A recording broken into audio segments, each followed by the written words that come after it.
Iran Kirkuk şäherinde howpsuzlyk resmileri motosiklle edilen bombaly hüjümde azyndan 8 adamyň öldürilendigini we başga da 11 sansynyň yaralanandygyny habar berýärler. Şeýle-de Bagdatda we onuň töwereginde bombaly hüjümler amala aşyryldy. Tutuş Iran çägine bolan hüjümlerde azyndan 20 adamyň öldürilendigini aýdylýar. Bu hüjümler Fransa Islam döwletiniň söwüşçilerine garşy ilkinji howa darbalaryny başladan mahal bolup geçdi.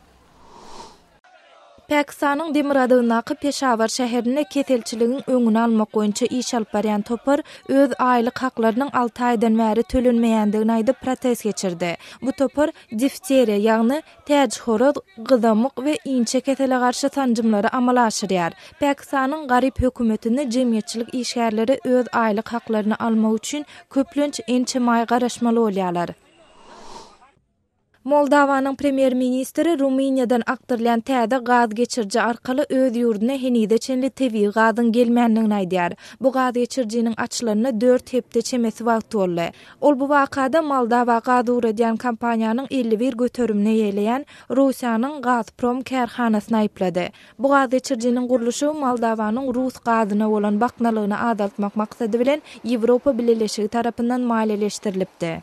Siz Azatlyk radiosynyň şunkü täzelikleri bilen tanış oldunuz.